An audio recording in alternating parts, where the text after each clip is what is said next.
तो भाई आज रैंडी ऑर्टन ने कह दिया है कि बहुत ज़्यादा हो गया है अब, और 2026 में फाइनली उन्हें 15 टाइम वर्ल्ड चैंपियन बनना है। शायद अब रैंडी ऑर्टन को पता चल गया है कि बहुत ज़्यादा टाइम उनके पास बचा नहीं है, तो शायद वो जल्दी जल्दी चैंपियनशिप को जीतकर जॉन सीना के रिकॉर्ड को तोड़ना चाह रहे होंगे। तो हेलो गाइज, मैं Gagan and welcome to my YouTube channel the wrestling slammer. और आज हुई फ्राइडे नाइट स्मैकडाउन के बारे में बात करने वाले हैं, जो कि हमें मॉन्ट्रियल कनाडा से देखने को मिली। और इसकी शुरुआत भी भाई सैमी ज़ेन के साथ होती है, जो कि मॉन्ट्रियल कनाडा के होम टाउन हीरो हैं। क्राउड की तरफ से भी भाई बड़ा लाउड पॉप हमें सुनने को मिलता है सैमी ज़ेन के लिए। अब यहाँ वो कहते हैं कि भाई सैटरडे नाइट मेन इवेंट क्योंकि उनके होम टाउन से होने वाला है, तो इसका वो पूरा फ़ायदा उठाने वाले हैं और भाई वही नंबर 1 कंटेंडर बनकर निकलने वाले हैं। अब यहाँ इससे ज़्यादा कुछ सैमी ज़ेन बोलते ट्रिक विलियम्स की एंट्री हो जाती है, जिनका कहना था कि भाई तुझे कितनी अपॉर्चुनिटी मिल चुकी हैं लेकिन तू उसका कुछ कर नहीं पाता। यहाँ उन्हें वो ये भी याद दिलाते हैं कि भाई तुझ में और मुझ में यही फ़र्क है कि मैं इतने आगे आ चुका हूँ। यहाँ वो सैमी ज़ेन को वो रोमन रेंज के साथ उनका मॉन्ट्रियल में जो मैच हुआ था 2023 में वो भी याद दिलाते हैं, जहाँ उनका कहना था कि भाई तुझे अच्छी खासी अपॉर्चुनिटी मिली थी WWE चैंपियनशिप के लिए, लेकिन तू हार गया था। अभी इसके बाद सैमी ज़ेन कहते हैं कि भाई एक बात तो तूने सही कही कि तुझ में और मुझ में बहुत ज़्यादा फ़र्क है, क्योंकि जिस लेवल पर फिलहाल सैमी ज़ेन है ट्रिक विलियम्स उसका आधा भी कभी बन नहीं पाएंगे। अभी इसके बाद भाई थोड़ी हीट जनरेट हो जाती है, जिसके बाद डेमियन प्रीस्ट की एंट्री होती है। अभी डेमियन प्रीस्ट के आने के बाद यहाँ थोड़ी ब्रॉल टाइप सिचुएशन हो जाती है, जहाँ ट्रिक विलियम्स सैमी ज़ेन को मारते हैं। इसके बाद डेमियन प्रीस्ट और ट्रिक विलियम्स के बीच में ब्रॉल होती है, जहाँ इसमें भाई सैमी ज़ेन भी लेटर ऑन इन्वॉल्व हो जाते हैं, पर ट्रिक विलियम्स यहाँ से मौका देख के निकल लेते हैं। अभी सोचो इन सब के बीच में रैंडी ऑर्टन इन्वॉल्व नहीं हुए। कल सैटरडे नाइट मेन इवेंट के फेटल 4-वे मैच में वो भी होने वाले हैं। तो भाई इसके बाद बैक स्टेज से उनका इंटरव्यू होता है, जहां उनसे पूछा जाता है कि तुम क्यों इस चीज़ में इन्वॉल्व नहीं हो रहे हो और ये क्या उनकी कोई स्ट्रेटेजी है क्या। अभी यहाँ रैंडी ऑर्टन कहते हैं कि भाई ये कौन से तरीके का सवाल पूछा जा रहा है उनसे। यहाँ वो क्लियर बताते हैं कि भाई इस बार मैं साइडलाइन नहीं होने वाला, और उनके पूरे इरादे हैं कि ड्रू मैकिंटायर को रॉयल रंबल में वो हराने वाले हैं, जिससे पहले वो सैटरडे नाइट मेन इवेंट में नंबर 1 कंटेंडर बनेंगे। तो 2026 में 15 टाइम वर्ल्ड चैंपियनशिप तो उनके हाथ में लगने वाली है। अभी वैसे ये आइडिया बहुत ज़्यादा अच्छा है कि अगर रैंडी ऑर्टन के पास चैंपियनशिप चली जाती है तो कोडी रोड्स और रैंडी ऑर्टन का रेसलमेनिया में मैच हो सकता है, जो कि भाई बहुत ज़्यादा रूमर था लास्ट ईयर। इसके बाद वैसे हमें इन्फॉर्म करा जाता है कि सैटरडे नाइट मेन इवेंट में ये जो फेटल 4-वे मैच होने वाला है नंबर 1 कंटेंडरशिप का, ये मेन इवेंट में होने वाला है, जो कि भाई बहुत ज़्यादा ऑब्वियस ही था। नेक्स्ट हमें इलिया ड्रैगनॉफ और कार्मेलो हेस का बैक स्टेज सेगमेंट दिखाया जाता है, जहां भाई फिर से कार्मेलो हेस का कहना है कि इलिया ड्रैगनॉफ को वो मैच देना चाहते हैं, लेकिन यहाँ इलिया ड्रैगनॉफ के 12 बजे हुए थे क्योंकि उनकी शक्ल पर एक बहुत तगड़ा ब्रूज देखने को मिल रहा था। अभी लास्ट स्मैकडाउन में सैमी ज़ेन के साथ बड़ा ही तगड़ा सा मैच उन्होंने दिया था, जिसके बाद उनकी हालत ख़राब हो चुकी है। इसके बाद वो यहाँ कार्मेलो हेस को दिखाने की कोशिश करते हैं कि भाई मेरी शक्ल देख, तुझे लगता है कि इस हालत में मैं तेरे साथ मैच करूँगा, लेकिन बाद में हमें पता चलता है कि यहाँ वो कार्मेलो हेस को ट्रैक कर रहे थे, जिसका मतलब है भाई अभी भी वो रेडी हैं दोबारा से बैंगर मैच देने के लिए। अभी यहाँ इलिया ड्रैगनॉफ के जाने के बाद मिस भी आते हैं, जिनका कहना था कि भाई ये तुम क्या दोस्ती वाला ड्रामा कर रहे हो, हमारे टाइम पर हम एक दूसरे के दुश्मन हुआ करते थे। लेकिन कार्मेलो हेस उनके मज़े लेकर उन्हें भगा देते हैं, पर स्टिल भाई मिस बहुत ज़्यादा तगड़ा पंगा क्रिएट करने वाले थे, क्योंकि इसके बाद नेक्स्ट मैच हमें कार्मेलो हेस और इलिया ड्रैगनॉफ का ही देखने को मिलता है। अभी ये मैच बहुत ज़्यादा खतरनाक सा था, जिसमें इलिया ड्रैगनॉफ बहुत ज़्यादा डोमिनेट कर रहे थे। लेकिन बात करें मैच की एंड की, तो भाई इलिया ड्रैगनॉफ टॉप रोप से मूव लगाने वाले थे, लेकिन अचानक से मिज ने आकर उन्हें धक्का दे दिया, जिसका फ़ायदा कार्मेलो हेस को मिल जाता है और यहाँ वो उन्हें पिन करके मैच को जीत जाते हैं। यहाँ उन्होंने अपनी चैंपियनशिप को रिटेन भी कर लिया है, जो कि बहुत ज़्यादा ऑब्वियस सी बात थी, क्योंकि फिलहाल उनके हारने के चांसेस लग नहीं रहे हैं। अभी पता नहीं ये मिज यहाँ कार्मेलो हेस की हेल्प करने आए थे या इलिया ड्रैगनॉफ को मैच कॉस्ट कराने के लिए आए थे। अभी देखकर तो लग रहा है कि इलिया ड्रैगनॉफ और मिज की नेक्स्ट फ्यूड होने वाली है। अभी इसके बाद बैक स्टेज से कोडी रोड्स और जेकब फाटू का सेट डाउन इंटरव्यू हमें देखने को मिलता है, क्योंकि WWE फिलहाल इन्हें भिड़ाना नहीं चाह रही होगी। यहाँ वैसे शुरुआत में तो कोडी रोड्स का ही इंटरव्यू हो रहा था, लेकिन जेकब फाटू भी बाद में आ जाते हैं। अभी यहाँ जेकब फाटू कहते हैं कि वो बस ड्रू मैकिंटायर से बदला लेने के लिए आए थे, क्योंकि उन्हें लगता है कि वो जब गए थे उनके ऊपर ड्रू मैकिंटायर नहीं अटैक करा था, लेकिन कोडी रोड्स ने उनके ऊपर अटैक करके बहुत बड़ी गलती कर दी, क्योंकि भाई कोडी रोड्स को हीरो समझता है। इसके बाद कोडी रोड्स भी थोड़े भड़क जाते हैं और यहाँ वो थोड़ी सी पर्सनल चीज़ें लेकर आ गए। अभी शायद जेकब फाटू कभी गए होंगे जेल वेल, तो यहाँ उन्होंने जेल को ही मेंशन करके कह दिया कि तू जेल भी गया था। यहाँ कोडी रोड्स ये कह के भी जेकब फाटू को चढ़ाते हैं कि कभी तूने WWE चैंपियनशिप तो जीती नहीं है, तो तुझे पता भी क्या होगा कि उसका मैच कैसा होता है। अभी यहाँ जेकब फाटू बहुत ज़्यादा भड़क चुके थे, जिसके बाद वो कहते हैं कि मैं बाकी के समोन्स की तरह नहीं हूँ जिसे तूने हरा दिया था। था, क्योंकि भाई वो इतनी आसानी से हारने नहीं वाले और सैटरडे नाइट मेन इवेंट में कोडी रोड्स की वाट लगने वाली है। अभी इस सेगमेंट के बाद इनकी फ्यूड थोड़ी और ज़्यादा पर्सनल सी हो गई है, जिसमें कोडी रोड्स थोड़ी हील वाली वाइब दे रहे थे।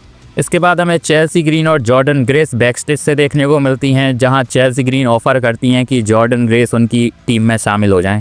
और भाई आज जेड कारगिल के साथ चेल्सी ग्रीन का मैच होने वाला था, तो वो कहती हैं कि तू मेरे साथ ही रिंग साइड पर चल, जिसके लिए जॉर्डन ग्रेस अग्री भी हो जाती हैं।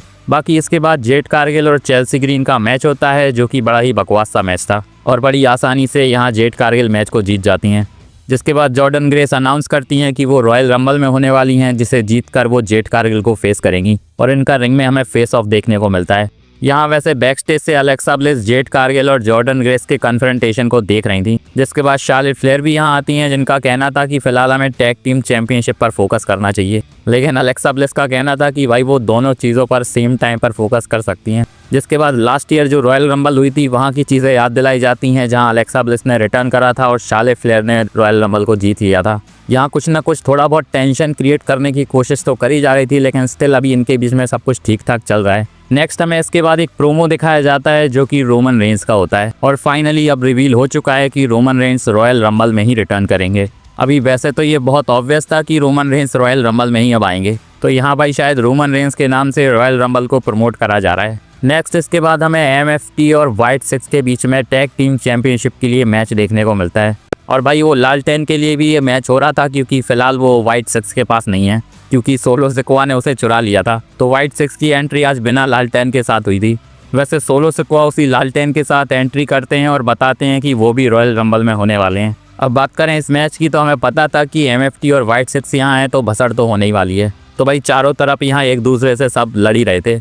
लेकिन बात करें मैच की एंड की, तो भाई अंकल आउडी ताला टोंगा को धोने लगते हैं। जिसके बाद सोलो सिकोआ वो लाल 10 लेकर आते हैं और अंकल आउडी की धुलाई करते हैं और उसी लाल 10 से वो डेक्स्टर ल्यूमिस के मुंह पर भी मारते हैं, जिसका फायदा टामा टोंगा उठाकर डेक्स्टर ल्यूमिस को पिन करके मैच को जीत जाते हैं। अभी ये सब क्योंकि रेफरी ने देखा नहीं था, तो भाई मैच डिस्क्वालिफिकेशन में एंड नहीं होता। इसी के साथ आज टैग टीम चैंपियनशिप्स MFT के पास आ गई हैं। अब इसके बाद बैकस्टेज से हमें निक ऑल्डिस और AJ स्टाइल्स देखने को मिलते हैं। अभी निक ऑल्डिस यहाँ AJ स्टाइल्स से कह रहे थे कि भाई तू श्योर है कि तू अपना करियर ऑन द लाइन रखने वाला है। यहाँ AJ स्टाइल्स का कहना है कि वो पूरी तरह से श्योर हैं, लेकिन वो कहते हैं कि भाई यही एक रीज़न तो नहीं होगा जिसकी वजह से तूने मुझे स्मैकडाउन में बुलाया है। जिसके बाद हमें पता चलता है कि भाई शिंसुके नाकामुरा के कहने पर AJ स्टाइल्स को आज स्मैकडाउन में बुलाया गया था, क्योंकि वो चाहते हैं कि AJ स्टाइल्स उनके साथ मैच करके खुद को प्रूव करें कि वो फिनोमिनल है और वो गंथर को लेटर ऑन हरा सकते हैं। जिसके बाद ये मैच ऑफिशियल हो जाता है और अब सैटरडे नाइट मेन इवेंट का चौथा मैच हमें AJ स्टाइल्स और शिंसुके नाकामुरा का ही देखने को मिलेगा। अभी वैसे तो ये चीज़ बहुत ज़्यादा रैंडमली हो रही है, लेकिन सेंस बना रही है, क्योंकि AJ स्टाइल्स और नाकामुरा की बहुत पुरानी हिस्ट्री रह चुकी है। हो सकता है भाई इनका मैच भी हमें तगड़ा सा देखने को मिल जाए। नेक्स्ट मैच नेथन फ्रीजर और जॉनी गार्गानो के बीच में हमें देखने को मिलता है। अभी मैच ये ठीक ठाक सा था, लेकिन यहाँ कैंडिस लेरे थी जो कि बहुत ज़्यादा चुल करने की कोशिश कर रही थी। जिसके बाद पीछे से अचानक से एक्सॉम आकर अपना मास्क कैंडिस लेरे के मुंह पे लगा देते हैं और कैंडिस लेरे गलती से जॉनी गार्गानो को ही हिट कर देती हैं। जिसके बाद नेथन फ्रीजर को इजीली यहाँ विक्ट्री मिल जाती है। अभी इनकी फ्यूड पता नहीं WWE कब से घसीट रही है और अब टमासो चिम्पा के जाने के बाद पता नहीं जॉनी गार्गानो के साथ भी क्या होने वाला है। नेक्स्ट इसके बाद हमें the goat Drew McIntyre ring में देखने को मिलते हैं, जो कि भाई कल जो सैटरडे नाइट मेन इवेंट में फैटल 4-वे होने वाला है उनके अपोनेंट्स को एड्रेस कर रहे थे। यहाँ ट्रिक विलियम्स को तो उन्होंने रुकी कह के छोड़ दिया, लेकिन बाकी के कंटेंडर्स को बहुत ज़्यादा सुनाया जा रहा था। सबसे पहले वो डेमियन पीस्ट की बात करते हैं, जहां उनका कहना था कि भाई तेरे साथ 1 साल बर्बाद कर दिया मैंने, और अगर अब तू रॉयल रंबल में मुझे फेस करेगा तो मैं तेरा करियर ख़त्म करूंगा। जिसके बाद वो रैंडी ऑर्टन की बात करते हैं और कहते हैं कि भाई अब वो रैंडी ऑर्टन तो रैंडी ऑर्टन रहा नहीं है, अब वो भाई बहुत ज़्यादा सीधा सच्चा आदमी बन चुका है, तो उससे डरने की उन्हें ज़्यादा ज़रूरत है नहीं। लेकिन यहाँ सैमी ज़ेन को ड्रू मैकिंटायर सबसे ज़्यादा सुनाते हैं। आज मॉन्ट्रियल से थी स्मैकडाउन, जो कि सैमी ज़ेन का होम टाउन है, तो भाई ड्रू मैकिंटायर पूरे मज़े ले रहे थे। क्राउड ट्राई कर रहा था कि सैमी ज़ेन के चैंट्स लगाकर वो ड्रू मैकिंटायर की आवाज़ को स्लो कर दें, लेकिन ड्रू मैकिंटायर कहते हैं कि भाई मेरे पास माइक है तो मैं तुम लोगों से ज़्यादा लाउड हो सकता हूँ। जिसके बाद वो कहते हैं कि सैमी ज़ेन अपने सन के लिए ही इतनी बड़ी डिसअपॉइंटमेंट है, तो अगर रॉयल रंबल में वो उन्हें फेस करेंगे तो भाई वहाँ से भी वो डिसअपॉइंटमेंट बन के ही निकलेगा। बाकी जो भी उन्हें रॉयल रंबल में फेस करेगा वो पूरी तरह से रेडी हैं। कहीं ना कहीं WWE दिखा तो रही है कि ड्रू मैकिंटायर और सैमी ज़ेन के बीच में प्रॉब्लम्स थोड़ी ज़्यादा हैं। अभी इसके बाद मैट कैरेडोना और किट विल्सन का बैक स्टेज से एक सेगमेंट दिखाया जाता है जहां इनके बीच में आर्ग्यूमेंट हो रही थी, क्योंकि लास्ट स्मैकडाउन में अटैक हो गया था मैट कैरेडोना के ऊपर किट विल्सन की तरफ से। अभी ज़्यादा यहाँ कुछ होता नहीं है, शायद नेक्स्ट वीक इनका मैच होने वाला है। नेक्स्ट इसके बाद हमें वुमेन्स टैग टीम चैंपियनशिप के लिए नंबर 1 कंटेंडरशिप मैच देखने को मिलता है Charlotte Flair, Alexa bliss, less legend, Nia Jax, Julia और कियाना जेम्स के बीच में।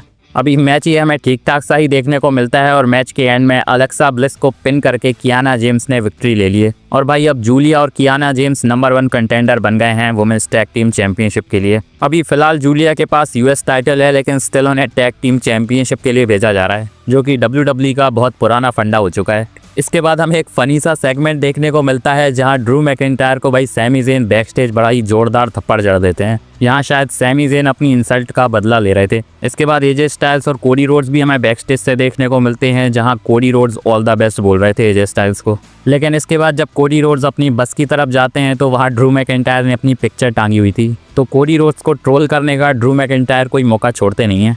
वैसे इसके बाद बैक स्टेज जाकर जूलिया रॉयल रंबल के लिए खुद को अनाउंस कर देती हैं। नेक्स्ट मैच हमें ट्रिक विलियम्स और डेमियन प्रीस्ट के बीच में देखने को मिलता है। बात करें इस मैच की तो भाई बड़ा ही बोरिंग सा मैच था ये, पता नहीं इतना लंबा क्यों चलाया WWE ने इस मैच को। वैसे जब ये मैच चल रहा था तो अचानक से भाई सैमी ज़ेन की भी बीच में ही एंट्री हो जाती है। अभी सैमी ज़ेन रिंग साइड पर ही बैठे हुए थे तो ट्रिक विलियम्स डेमियन प्रीस्ट को सैमी ज़ेन के ऊपर धकेल देते हैं, जिसके बाद डेमियन प्रीस्ट, सैमी ज़ेन और ट्रिक विलियम्स के बीच में ब्रॉल हो जाती है। सैमी ज़ेन की इन्वॉल्वमेंट के बाद मैच डिस्क्वालिफिकेशन में एंड हो जाता है। इसके बाद रैंडी ऑर्टन की अचानक से एंट्री होती है और वो ट्रिक विलियम्स और सैमी ज़ेन दोनों को RKO लगाते हैं, जिसके बाद स्मैकडाउन का एंड हो जाता है। तो कल भाई हमें सैटरडे नाइट मेन इवेंट देखने को मिलने वाला है, जिसके लिए 4 मैचेस अनाउंस हो चुके हैं। अभी प्रेडिक्शन की बात करें तो मुझे लगता है जो फेटल 4-वे मैच होने वाला है वहाँ से सैमी ज़ेन विनर बन के निकलेंगे, क्योंकि भाई सैटरडे नाइट मेन इवेंट क्योंकि उनके होम टाउन से ही होने वाली है तो थोड़ा बहुत फ़ायदा तो उन्हें मिलेगा ही। अब बात करें जेकब फाटू और कोडी रोड्स के मैच की तो मुझे लगता है यहाँ जेकब फाटू शायद मैच को हारने वाले हैं, क्योंकि कोडी रोड्स भाई WWE के द गाय हैं तो उन्हें WWE विक्ट्री देना चाहेगी। लेकिन स्टिल अगर यहाँ किसी को विक्ट्री नहीं देनी तो ये मैच डिस्क्वालिफिकेशन से खत्म हो सकता है, क्योंकि भाई WWE चाहेगी कि जेकब फाटू को भी फिलहाल सेव रखा जाए और उन्हें स्ट्रेट अप लॉस ना दी जाए। अभी उन्होंने रिटर्न भी करा है तो थोड़ा बहुत मोमेंटम भी उनके पास होना चाहिए। बाकी रेसलमेनिया में भी रिपोर्ट्स तो हैं कि जेकब फाटू, कोडी रोड्स और ड्रू मैकिंटायर का मैच हो सकता है। बाकी वैसे भी मुझे लग रहा है कि कल जेकब फाटू और कोडी रोड्स के मैच के बाद भी इनकी फ्यूड कंटिन्यू होने वाली है। इसके बाद बात करें वुमेन्स टैग टीम चैंपियनशिप के मैच की, जो कि हमें रेहा रिप्ली, इयो स्काई, रोक्सेन परेज और लिव मॉरिन के बीच में देखने को मिलने वाला है। यहाँ मुझे लगता है कि कोई भी टाइटल चेंज शायद नहीं होने वाला और रेहा रिप्ली और इयो स्काई ने अभी चैंपियनशिप जीती है तो इतने जल्दी WWE उनसे चैंपियनशिप नहीं लेगी। तो भाई यहाँ टैग टीम चैंपियनशिप रिटेन होने वाली हैं। इसके बाद शिंसुके नाकामुरा और एजे स्टाइल्स के मैच की बात करें तो यहाँ बहुत ऑब्वियस सी बात है कि एजे स्टाइल्स ही जीतने वाले हैं। बाकी वैसे हो सकता है यहाँ गंथर भी हमें देखने को मिल जाए। तो भाई कमेंट में बताओ आपकी प्रेडिक्शन क्या होने वाली है सैटरडे नाइट मेन इवेंट के लिए। बाकी मेरी ये वीडियो अच्छी लगी हो तो इसे लाइक और चैनल को सब्सक्राइब ज़रूर कर लेना और बेल आइकन को भी दबा देना ताकि मेरी वीडियोस की अपडेट्स आप तक पहुंचती रहें। मिलते हैं नेक्स्ट वीडियो में, धन्यवाद।